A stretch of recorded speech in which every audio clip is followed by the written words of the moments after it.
Assalamualaikum warahmatullahi wabarakatuh. Nah, masih dengan cerita tentang apa aja sih yang ada di Jogja dan sejarah-sejarah apa sih yang ada di Jogja. Dan untuk mengungkap itu semua, pastinya aku selalu ditemenin oleh Mbak Intan dari Jurnal Intan Indigo. Iya, halo. Nggak capek-capek ya Mbak sama Enggak, aku? nggak ada capeknya Mbak. Senang nampak tilas kan? Nampak tilas. Nah kan memang sekarang ini kita kan lagi berada di kota gede, Iya. yang dimana yang orang tahu adalah makam para Makam Raja-Raja raja-raja Mataram. Mataram. Dan memang di sini tuh banyak cerita di balik ini semua tuh banyak Mbak. Gitu. Banget. Dan kalau kalian bisa lihat bahwa ornamen-ornamen yang ada di sini dari gapura di depan, Khas Hindu itu Mbak. iya itu masih ada campuran sama Hindunya Iya, gitu, betul, khas karena Hindu.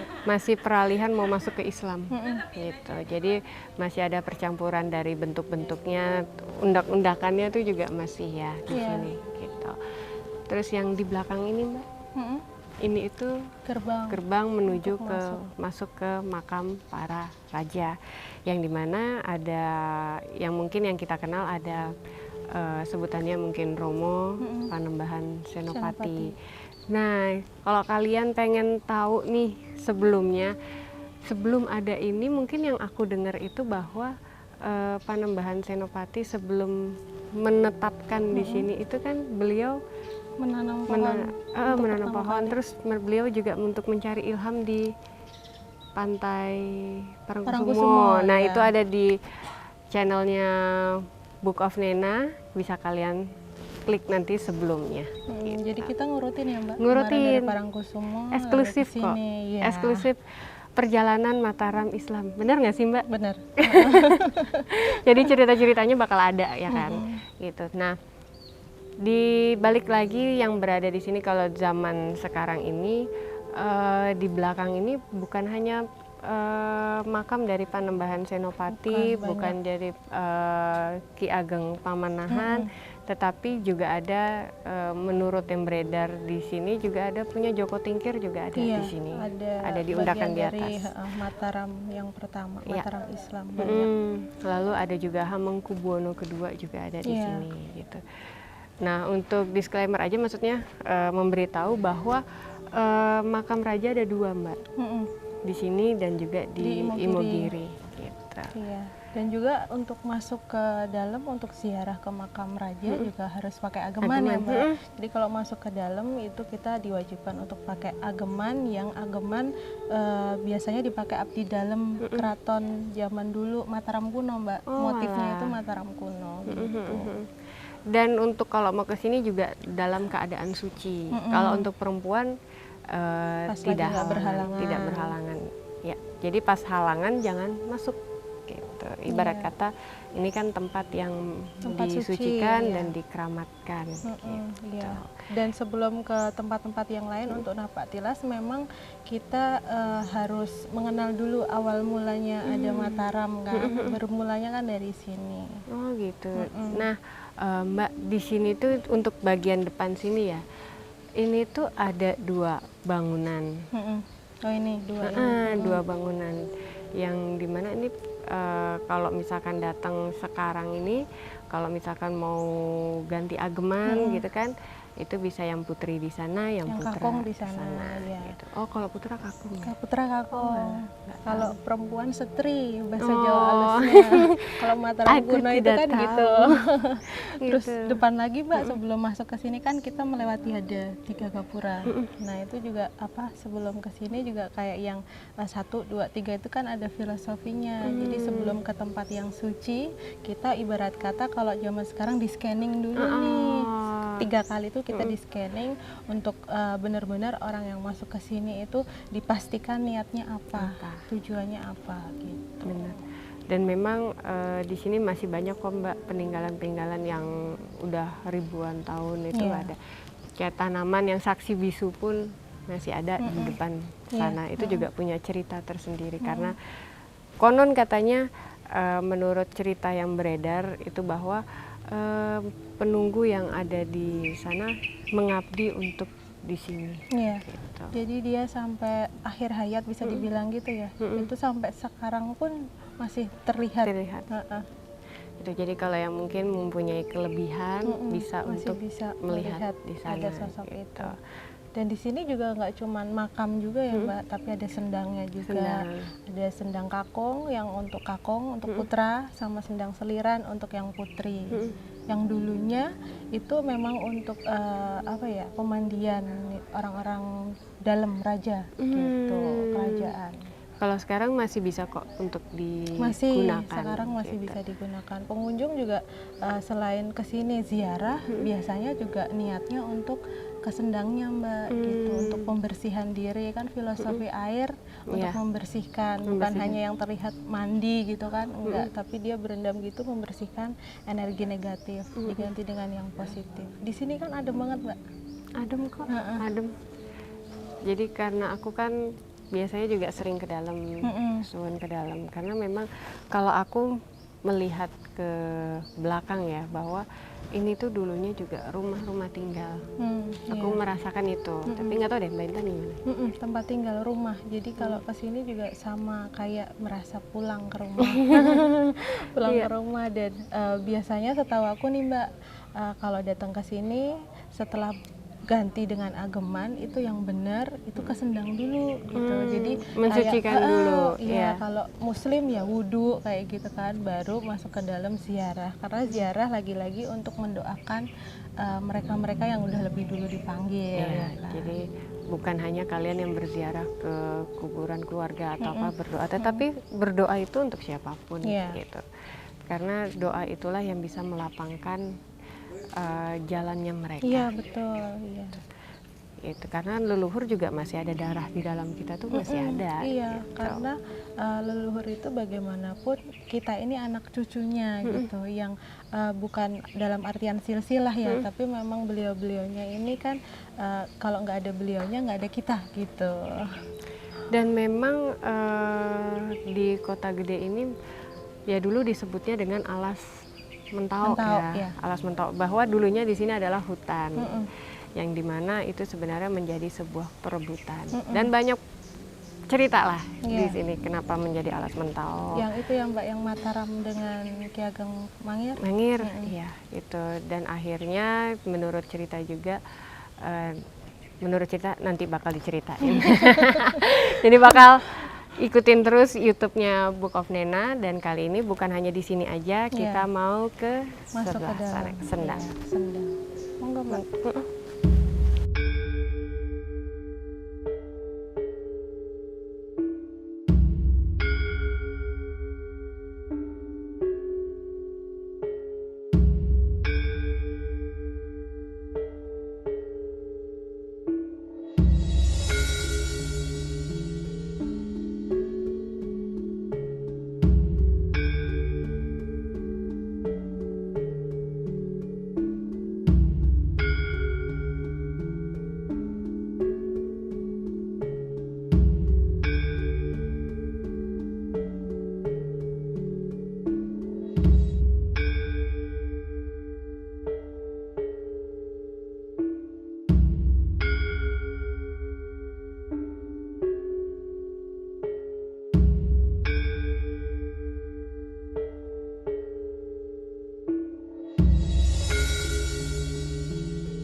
Di Sendang Kakung ya Mbak.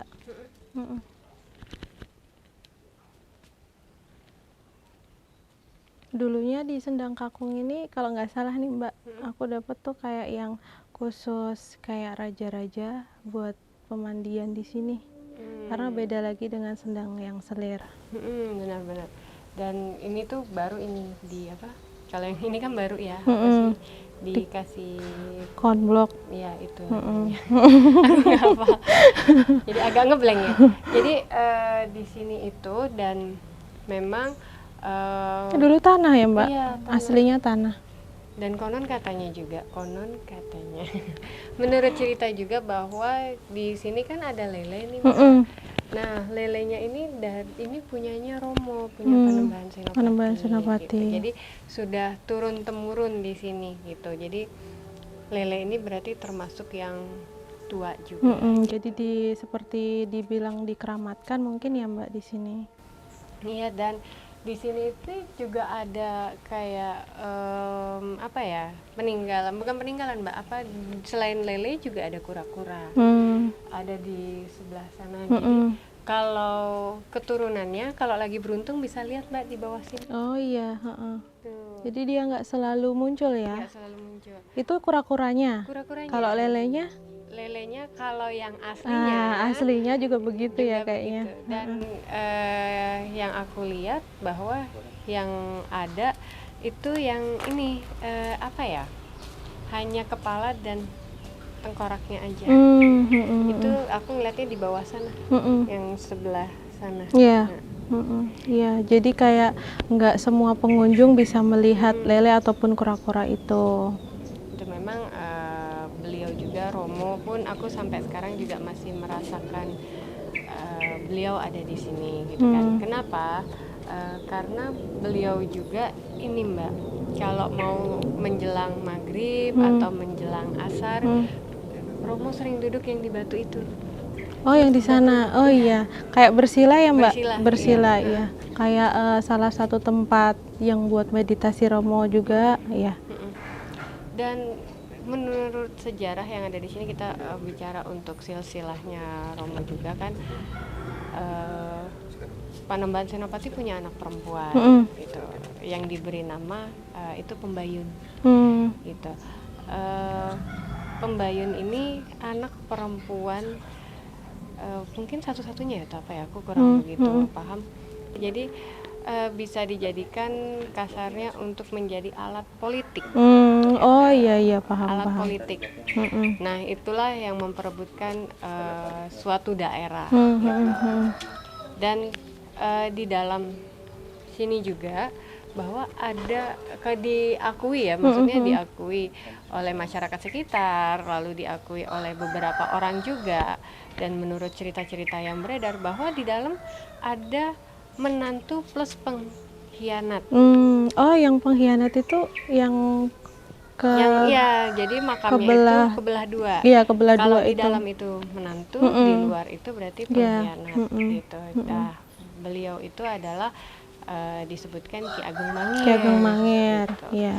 Nah, berbalik ke sejarah yang ada di sini juga, bahwa Kota Gede itu menyimpan sebuah cerita yang banyak. Iya.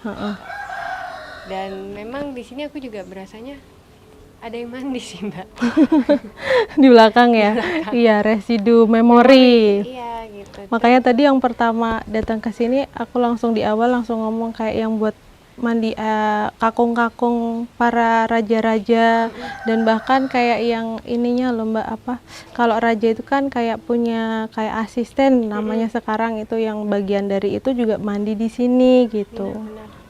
Itu terus memang kalau kita membahas Kota Gede pasti akan membahas seorang rajanya, Panembahan Senopati, yang dimana terkenal dengan tegasnya, wibawanya.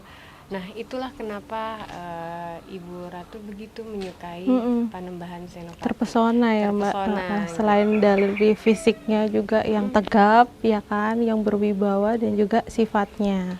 Dan Panembahan Senopati itu Mataram pertama, Mataram Islam. Iya, Mataram Islam pertama. Nah, sambil kita bercerita gitu Mbak, kita mau ke sebelah sana. Oh iya, boleh, yuk.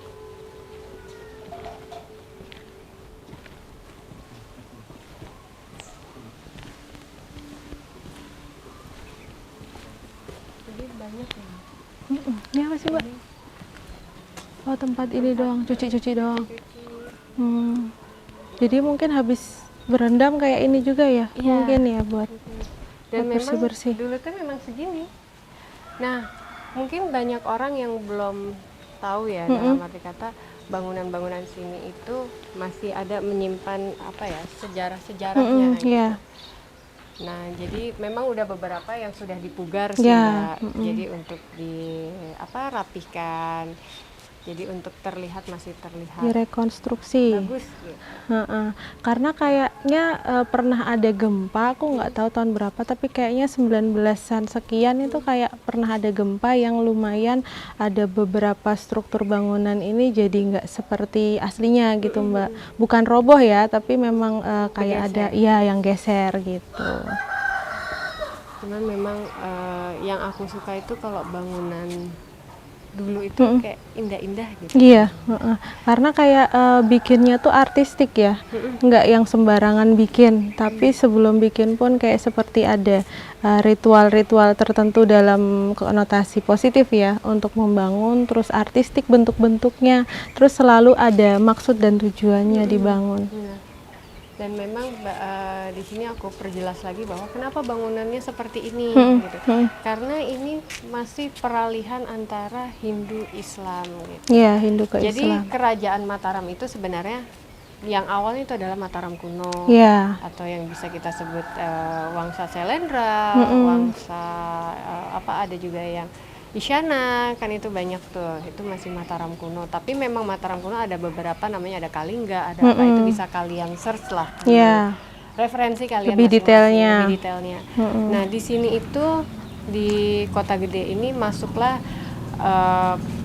Ki Ageng Pamenahan yang kakeknya Panembahan Senopati, lalu punya anak namanya siapa aku lupa ya Mbak. Baru cucunya ini si Panembahan Senopati yang dimana ingin memperebutkan alas Mentawai. Dan itu harus apa ya yang namanya Panembahan Senopati bersemedi ya namanya, mencari ilham di kemarin di Cepuri kah? Ya. Nah sampai pada akhirnya cerita Panembahan Senopati ini banyak ceritanya. Ya, banyak versinya. Banyak versinya dan juga banyak cerita, banyak dapat banyak isiannya. Gitu. Bahwa Panembahan Senopati ini juga sebenarnya ada cerita juga selain Pembayun. Ada juga cerita bahwa aku lupa namanya siapa, namanya itu anak laki-laki yang mungkin yang ibunya menusuk pakai pedang, pakai sarung. Jadi Panembahan Senopati, aku lupa ya guys ceritanya bagaimana. Tetapi Panembahan Senopati ini jadi punya pasangan atau apa, aku agak lupa gitu kan. Kalau yang tahu mungkin bisa komentar di bawah ya. Jadi anak kecil ini membawa keris mencari siapa sih ayahnya atau siapa gitu kan.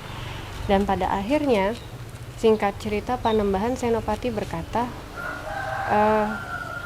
cari saja sarungnya atau apa gitu kan. Benda itu harus dimasukkan ke sarungnya.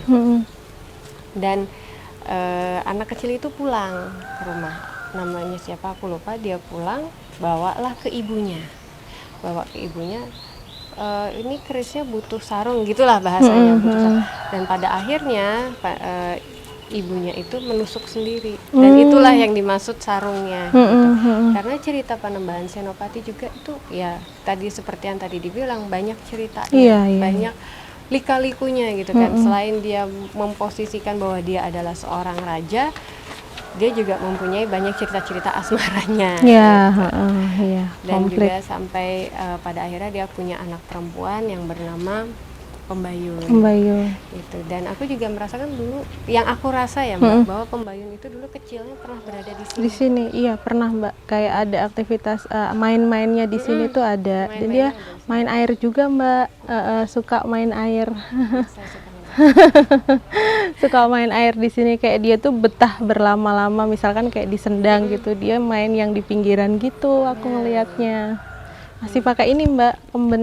Ya. Dan Pembayun itu anak perempuan yang memang kalau menurut cerita dia di literatur sejarah pun kita agak susah menemukan si Pembayun ini, karena akan ada banyak cerita dan versinya gitu kan.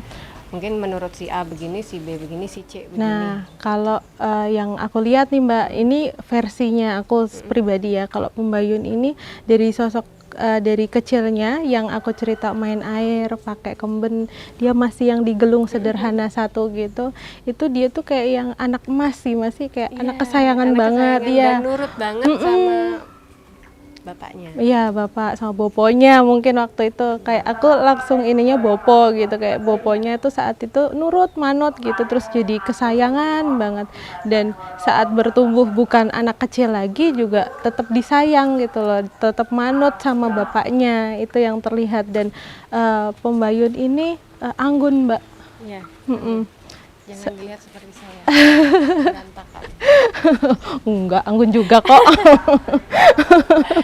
Gitu. Kalau Mbak Nana mungkin, jadi kita ngobrol versinya kita Iya. kan. Kalau yang aku lihat juga Pembayun ini sama yang seperti Mbak Nang, cuman memang sama ada, ya. nakal-nakal anak kecil tuh ada. Gitu kan. Iya. Tapi ya saking nurutnya dia mengikuti apa perintah. Ya, bapaknya, apapun yang apapun diperintahkan. perintah Nah, bapaknya. Dan memang kalau menurut silsilah dia yang seharusnya menjadi seorang ratu atau Iya, raja, tapi sayangnya tidak. iya. Kisahnya nanti kenapanya gitu. Cuman memang anak ini kan ya, Pembayun ini apa ya, dia memang nurut gitu. Dan Iya. kalau aku lihat juga Pembayun ini ada menyimpan seperti kesedihan, ada menyimpan seperti kerinduan, Iya. gitu. Ada juga penyesalannya Ya, juga. itu kesininya ya, waktu Kesini, dewasanya. waktu dewasanya. Kalau kecil ke bertumbuh ke peralihan dewasa itu banyak bahagianya, banyak yang ceria-cerianya kayak gitu, kalem. Ini artinya salah satu clue kita diterima karena diberi puzzle yang terpotong-potong itu, tapi untuk disatukan gambaran Pembayun. Ya. Pembayun ini sosok yang buat aku sebenarnya kayak menginspirasi buat aku loh, Mbak. Iya, karena Pembayun ini mencerminkan sosok perempuan, sosok wanita yang memang kalau wanita apalagi Jawa itu harus yang lemah lembut, yang harus menjaga tata krama, menghormati yang ke bapaknya maupun ke suaminya, bahkan orang lain kayak gitu. Dan memang si Pembayun ini juga memang punya kelebihan, dalam arti kata kelebihannya dia mempunyai seni yang tinggi. Itulah dia bisa menari. Itu dia mempunyai kesenian yang iya, ketertarikan terhadap dunia seni ya. Mbak, nih ngomong-ngomong di belakangan ada sumur nih. Yang di mana nih? Kita nanti akan jalan Oke, kita ke sana lebih dekat dulu. Jadi yang di mana airnya itu, nih aku kasih bocoran, Mbak. Airnya itu dari makam. Oh Dan iya. walaupun kemarau, walaupun apa, nggak pernah kering. Nggak kering. Beda sama sumur-sumur lainnya mungkin ada keringnya. Mungkin ada beberapa posisi sumur yang makamnya itu lebih tinggi dari ini ya, sumur ya. Sumur. Jadi mengalir dari makam. Mungkin lebih ke sana, Mbak. Boleh kita ke sana. Ya.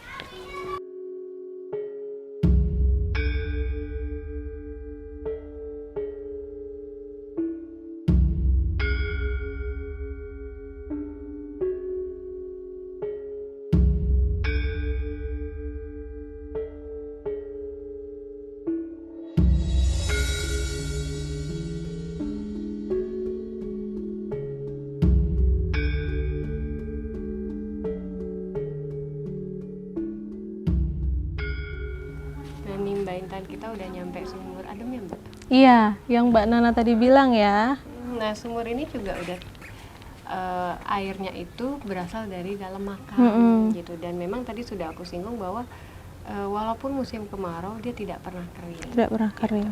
Nah, menurut warga sekitar atau masyarakat sekitar yang mungkin sudah tinggal di sini bahwa air ini mungkin bermanfaat bagi kesehatan atau mungkin ada yang sesuatu yang menurut mereka menguntungkan.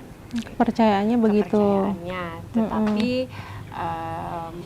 kalau kepercayaan atau apa itu kan kembali kepada masing-masing niat seperti apa. Setiap individunya. Karena sebenarnya gini, Mbak, sebuah air kalau menurut penelitian ya, kita bahas yang ini secara logika, kalau misalkan air itu kan pernah menjadi sebuah penelitian. Kalau kita mempunyai pikiran yang bersih, niat yang baik, maka itu kristalnya akan bagus. Oh iya. Tetapi kalau misalkan kita mungkin niatnya buruk atau apa, itu akan berbeda, gitu kan. Sama juga dalam tubuh manusia kan juga ada air. Iya. Gitu. Air itu kan penghantar yang baik. Jadi itu tadi, kalau negatif juga jatuhnya negatif, positif juga positif. Terus Mbak mau coba air yang di sini Iya, sebelum boleh. kita melanjutkan cerita-cerita lainnya. Udah dirapihin ya Mbak? Maksudnya dulu kan aslinya ininya doang. Cuman ininya aja. Ininya pun baru sih. Heeh. Boleh Mbak nyobain? Aku agak nah Bisa? ngeset. Ini ya Mbak sampai ke atas ya airnya ya. Airnya mungkin agak sedikit. Perlu dituang? Udah Mbak. Oh, udah. Mbak Nana coba.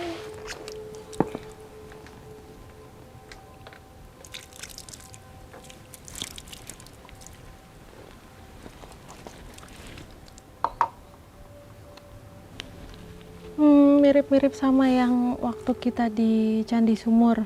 Rasanya begitu. Iya. Ya kan? Kalau sesuatu yang positif itu kan menimbulkan wangi.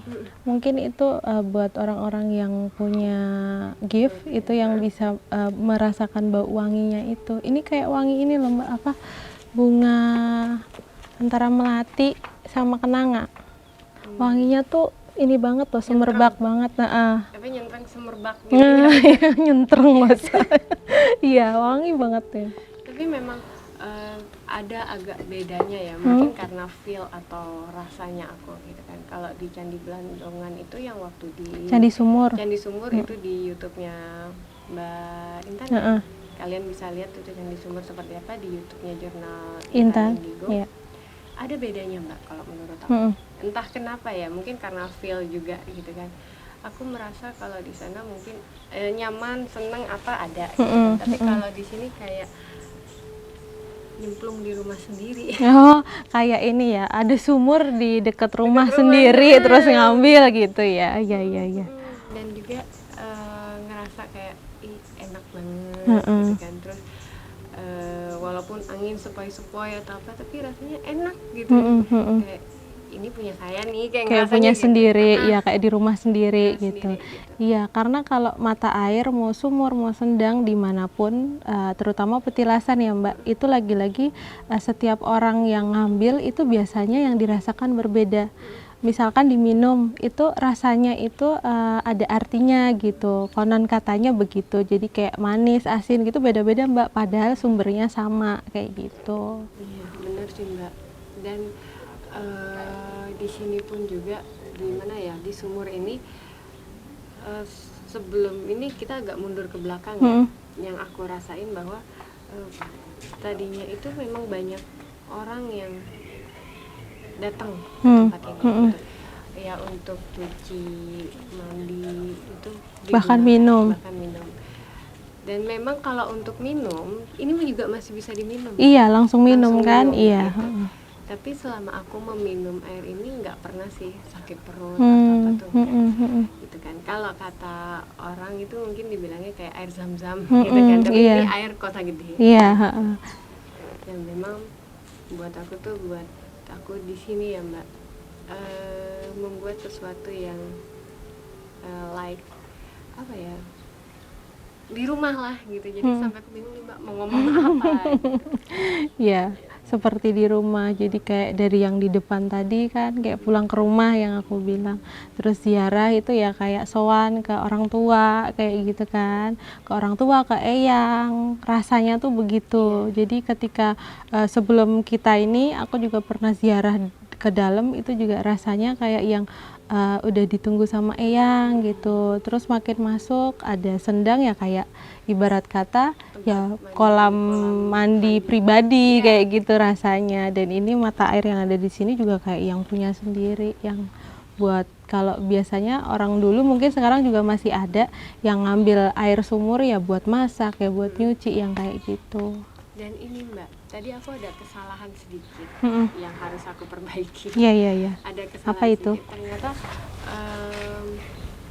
Panembahan Senopati itu anaknya Ki Ageng Pamenahan. Oh iya. Aku bilang Ki agak salah, diingetin ya. Ya. Ternyata itu masih ada asal usulnya beliau, masih ada hubungannya dengan Brawijaya. Brawijaya 5, iya. Nah, Kalau melihat ke atas lagi pasti ada cerita-ceritanya lah kalau Brawijaya 5. Mungkin akan ada di next episode kita akan menceritakan itu. Iya. Tapi untuk pengetahuan kalian nih Book of Nena yang ada di rumah, bahwa Panembahan Senopati itu masih ada keturunan dari Brawijaya 5. Nah, di dalam makam juga Mbak, bahwa itu bukan hanya makam raja-raja, Iya. ada makam-makam lain pun juga. Terus Tapi mereka ini kan Mbak, bagian dari dinasti Mataram yang awal. Terus juga ada ini Mbak, apa namanya, juru masak pun yang di luar itu ada. Iya, bagian luarnya. Jadi mereka tuh menghormati leluhur itu sampai seperti itu. Gitu. Kira-kira kita mau ke Sendang yang Putri. Oh iya, ini baru Sendang Kakung ya Mbak. Sendang Iya, Kakung. harus ke sana. Aku juga mau ngasih tahu juga nih buat penontonnya Book of Nena dan juga jurnal Intan Indigo, bahwa sampai sekarang ini dan terkadang itu setiap setahun sekali ikan air ini dibersihin Mbak.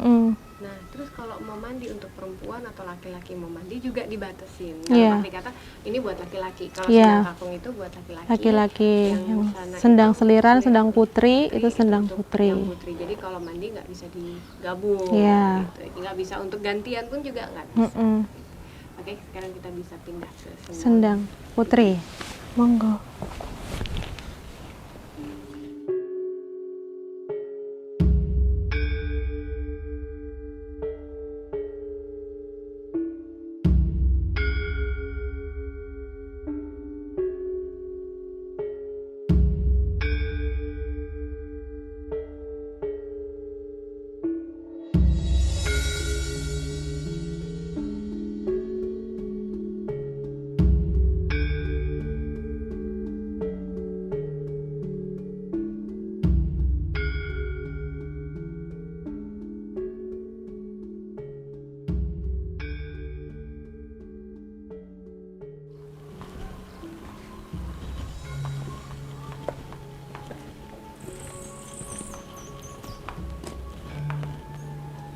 Beda sama yang tadi ya Mbak? Beda. Ini lebih kecil kayaknya sekarang. Kalau dulunya lebih agak besar. Gitu. Dulunya belum ada ini Mbak, jadi masih apa sih, kayak cor-coran semenan gitu doang, dibatasin dan pendek. Tapi ini uniknya airnya makin lama makin naik. Makin deras gitu. Makin naik, makin banyak, makanya dibatasin kayak gini mungkin untuk lebih keamanan, segi keamanan juga. Dan ini tuh tempat mandi untuk Putri. Nah, sejarahnya bahwa dulu juga pemandian itu terpisah, gitu kan. Yang raja di yang Kakung, sana, ya. kalau ratu di sini. Nah, menurut sejarah juga bahwa yang mandi di sini ada dari Ratu Kalinyamat, gitu. Jadi beliau mandi di sini, gitu kan. Dan Ratu Kalinyamat. Ratu Kalinyamat itu siapa Mbak? Mungkin apa ya kalau Ratu Kalinyamat, aku lupa ya, mungkin ada yang bisa komen. Aku soalnya dapat clue kayak ada selirnya juga yang di sini. Nah aku makanya nanya, kayak nyocokin apakah Ratu Kalinyamat itu seorang selir kah atau bukan gitu. Enggak sih Mbak, dia itu dari Jepara, dari Jepara, dan memang makam beliau ada di dalam juga, gitu kan. Kalau nggak salah dari Jepara ya, tapi lupa aku, maklum agak-agak lupa. Gitu. Jadi memang para ratu-ratu tuh mandi di sini. Salah satunya tadi ada Ratu Kalinyamat ada di sini, pernah mandi di sini juga. Nah, cerita balik lagi tentang air yang ada di sini, kenapa bisa ada air? Jadi ternyata dulu itu Panembahan Senopati itu duduk yang tadi, tempat yang duduk tadi itu sambil sholat pun juga di situ di sampingnya. Lalu sambil mengentukkan kaki 3 kali dan itu keluar air, makalah terjadi ini. Ini ceritanya ya. Iya. Gitu cerita dari Kota Gede itu sendiri. Tapi memang seru sih Mbak berada di sini, balik lagi nyaman gitu kan. Jadi buat kalian semua penonton dari Jurnal Intan Indigo dan juga penonton dari Book of Nena, buat kalian yang ingin tahu sejarah dari Kota Gede, kalian bisa langsung datang ke sini. Tapi ingat, jangan buang sampah sembarangan gitu. Dan juga jangan asal kasih makan sembarangan Ikan. yang ada di sini gitu. Jadi harus nunggu abdi dalamnya atau juru kuncinya. Iya, wajib kayaknya untuk main ke sini Mbak. Wajib, Karena belajar banyak hal di sini selain banyak ada sejarah, terus kita juga akan mengulas masa lalu, jadi kita bisa belajar banyak hal untuk masa depan. Karena di sini itu juga masih bangunan-bangunannya juga masih tersentuh oleh bangunan-bangunan lama. Iya. Dan kalian juga untuk yang mungkin ingin mendoakan para leluhurnya juga bisa datang ke makam para raja gitu. Betul. Sepertinya cerita dari Panembahan Senopati yang sudah kita singgung-singgung dan juga Pembayun juga sudah kita singgung-singgung, Mangir pun juga sudah kita singgung-singgung. Pastinya nanti akan ada cerita-cerita sejarah yang masih berhubungan dengan Mataram Islam gitu. Sampai nanti kita akan kulik sampai mananya. Dan cerita apa yang akan kita kulik di Book of Nina gitu guys. Jadi buat kalian semuanya jangan lupa subscribe YouTube channelnya Mbak Intan, Jurnal Intan Indigo, dan juga subscribe YouTube aku Book of Nina. Jangan lupa like dan share sebanyak-banyaknya karena bakal ada cerita-cerita menarik, sejarah-sejarah yang menarik yang akan kita kulik dan juga kita cocokkan menurut artikel, dan yang kita rasa benar atau salah itu hanya pandangan kalian masing-masing dan kepercayaan juga balik lagi kepada kalian masing-masing bagaimana kalian menerimanya. Oke guys, see you di eksklusif Jogja, bakal akan ada seru lagi. Bye bye.